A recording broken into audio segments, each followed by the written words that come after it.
இன்றைக்கி நம்ம கிச்சனில் பூண்டு மிளகு சாதமும் கேரட் வறுவலும் பண்ண போகிறோம். ரொம்ப ஹெல்த்தியான டிஃபன் பாக்ஸ் ரெசிபி இது.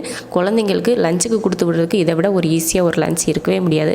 இது செஞ்சு முடிக்க 4லேருந்து 5 நிமிஷத்துக்குள்ளே தான் ஆகும். அவ்வளோ ஈஸியாக இருக்கும், அவ்வளோ ருசியாகவும் இருக்கும்.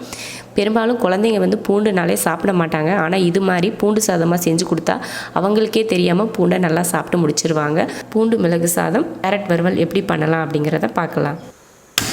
ஸ்டவ் ஆன் பண்ணி கடாயை வச்சுக்கலாம். கடாயை வச்சு எண்ணெய் ஊற்றிக்கலாம். 2 பேர் லஞ்ச் அளவுக்கு நான் இந்த சாதம் தாளிக்க போகிறேன். எண்ணெய் காஞ்சதுமே கடுகுளுந்து, கொஞ்சம் கடலைப்பருப்பு லைட்டாக வறுந்ததுக்கப்புறமா 2 வரமிளகாய். கிள்ளி போட வேண்டாம், முழுசாகவே சேர்த்துக்கோங்க. ஏன்னா பசங்க மிளகுத்தூள்லாம் போடுறோம் இல்லையா, அதனால் காரம் அதிகமாயிரும். அதனால் இது முழுசாகவே நான் சேர்த்துக்கிறேன். சும்மா ஒரு மணத்துக்காக தான். ஒரு 6-7 பூண்டு பழம் ரொம்ப குட்டியாக கட் பண்ணியிருக்கேன். பெருசாக கட் பண்ணேன்னா அதை ஒதுக்கி வச்சுருவாங்க. அதனால் சின்னதாக கட் பண்ணிட்டோம்னா அந்த சாதம் கூடயே அதுவும் சேர்ந்து சாப்பிட்ருவாங்க. அதனால் ரொம்ப ரொம்ப குட்டியாக எந்த அளவுக்கு உங்களுக்கு சின்னதாக கட் பண்ண முடியுமோ அந்த அளவுக்கு கட் பண்ணிக்கோங்க. நான் 2 பேர் சாப்பிட்றதுக்கே ஒரு 7 பூண்டு பல்ல சின்னதாக கட் பண்ணியிருக்கேன். நீங்கள் ஒருத்தருக்கு செய்கிற மாதிரி இருந்தால் அதில் பாதி நீங்கள் கட் பண்ணிக்கோங்க. ரொம்ப கருக விட வேண்டாம். பூண்டு ஓரளவுக்கு பச்சையாகவே இருக்கணும். அப்போ தான் அந்த மணம் நல்லாயிருக்கும். அடுப்பை சிம்மில் வச்சுக்கோங்க. எப்பயுமே சாதம் வடித்து தாளிக்கிற மாதிரி இருந்தால் இது மாதிரி தாளித்து தான் செய்வோம். அதுக்காக அடுப்பை ஹை ஃப்ளேமில் வச்சுக்கக்கூடாது. சிம்மில் வச்சுக்கிட்டிங்கன்னா உங்களுக்கு டைம் கொஞ்சம் கிடைக்கும். நம்ம அடுத்தடுத்து போடுறதுக்கு ஈஸியாக இருக்கும். இதே ஹை ஃப்ளேமில் நம்ம வச்சுருந்தோன்னா என்ன ஆகும்னா மொத்தமும் போட்ட உடனே கருகி போயிடும். அது நம்ம சமைக்கிறதுக்கே ரொம்ப கஷ்டமாக இருக்கிற மாதிரி இருக்கும். அதோட அந்த டேஸ்ட்டும் அந்த கலரும் மாறிடும். நம்ம எதிர்பார்த்ததை விட வேறு மாதிரி வந்துடும். அதனால் எப்பயுமே தாளிக்கிறதுக்கு அடுப்பை குறைச்சி வச்சுக்கோங்க. எந்த சமையல் பண்ணாலுமே தாளிக்கிறப்போ அடுப்பை கம்மி பண்ணிக்கோங்க. போதும், இந்த அளவுக்கு வதங்கினா போதும். பூண்டு ரொம்ப கருக தேவையில்லை. இப்போ கொஞ்சம் கருவேப்பிலை சேர்த்துக்கலாம். வடித்து வச்ச சாதத்தை இது கூட சேர்த்துக்கலாம். அடுப்பு இப்பயும் சிம்மில் தான் இருக்குது. நம்ம வீட்டில் எப்பயுமே சாப்பாடு உப்பு போட்டு தான் செய்வோம். அதனால் உப்பு நீங்கள் பார்த்துட்டு சேர்த்துக்கோங்க.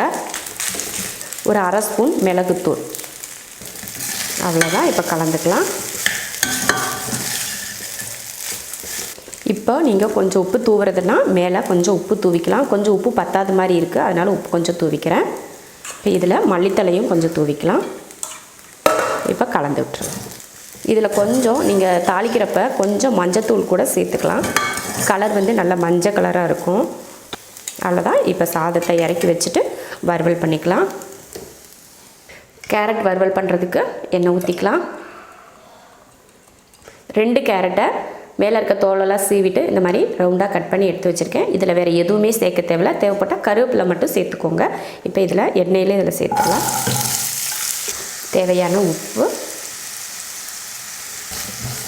தண்ணி எதுவுமே ஊற்ற தேவையில்லை. கேரட் சீக்கிரமே வெந்துடும். அதனால் நம்ம தண்ணி எதுவும் இதில் ஊற்ற தேவையில்லை. இந்த எண்ணெயிலேயே வேகட்டும். அப்பப்போ எடுத்து கலந்து விட்டுக்கலாம். மூடி வச்சிடலாம். கேரட் நல்லா வதங்கிருச்சு. பார்த்தாலும் தெரியும், நல்லா நம்ம போட்டதை விட நல்லா சுருங்கி நல்லா வெந்து வந்திருக்கு. பாருங்கள், நல்லா வெந்துருச்சு. இப்போ நீங்கள் மிளகாத்தூள் சேர்க்குறதுனாலும் சேர்த்துக்கலாம், இல்லை மிளகுத்தூள் சேர்க்குறதுனாலும் சேர்த்துக்கலாம். உங்களுக்கு எந்த காரம் பிடிக்குமோ அந்த காரம் சேர்த்துக்கலாம். நான் கொஞ்சம் மிளகாத்தூளும் கொஞ்சம் மிளகுத்தூளும் சேர்த்துக்கிறேன். அடுப்பு சிம்மில் வச்சுக்கோங்க. இது போட்டதுமே மிளகுத்தூளும் போட்டு கொஞ்சம் வதக்கிக்கிட்டால் போதும். அதிகம் தேவையில்லை, ரொம்ப நேரம்லாம் வதக்க வேணாம். அந்த மிளகாத்தூள் போட்டோம் இல்லையா, அந்த வாடை போகிறதுக்காக மட்டும்தான் இப்போ நம்ம வதக்கிறது. கேரட்டோட இனிப்பு, காரம், உப்பு இதெல்லாம் சேர்ந்து இருக்கிறப்போ குழந்தைங்க ரொம்ப ரொம்ப விரும்பி சாப்பிடுவாங்க. இது போல் நீங்களும் செஞ்சு பாருங்கள். இதே மெத்தடில் நம்ம உருளைக்கிழங்குல கூட செய்யலாம், அதுவும் சூப்பராக இருக்கும். அவ்வளோதான். அடுப்பை ஆஃப் பண்ணிட்டு இப்போ இறக்கிக்கலாம். சூப்பராக லஞ்சுக்கு சாதம் ரெடி ஆயிடுச்சு, பூண்டு சாதம். அதே போல் இந்த கேரட் வேகிறதுக்கும் பார்த்திங்கன்னா அதிக நேரமே எடுத்துக்கலாம். அதுவும் ஒரு 2 நிமிஷம் தான். மொத்தத்தில் 4 நிமிஷத்தில் ஒரு லஞ்ச் ரெடி பண்ணிட்டோம் குழந்தைங்களுக்கு. நீங்களும் இது போல் லஞ்ச் பண்ணி பாருங்கள். ரொம்ப சிம்பிளாக சீக்கிரமாக 4 நிமிஷத்தில் முடிஞ்சிடும். பிடிச்சிருந்தா லைக் பண்ணிவிட்டு கமெண்ட் பண்ணிவிட்டு ஷேர் பண்ணுங்கள். மறக்காமல் நம்ம செரின்ஸ் கிச்சன் சேனலை சப்ஸ்கிரைப் பண்ணாதவங்க சப்ஸ்கிரைப் பண்ணிவிட்டு பக்கத்தில் இருக்க பெல் பட்டனை ப்ரெஸ் பண்ணுங்கள்.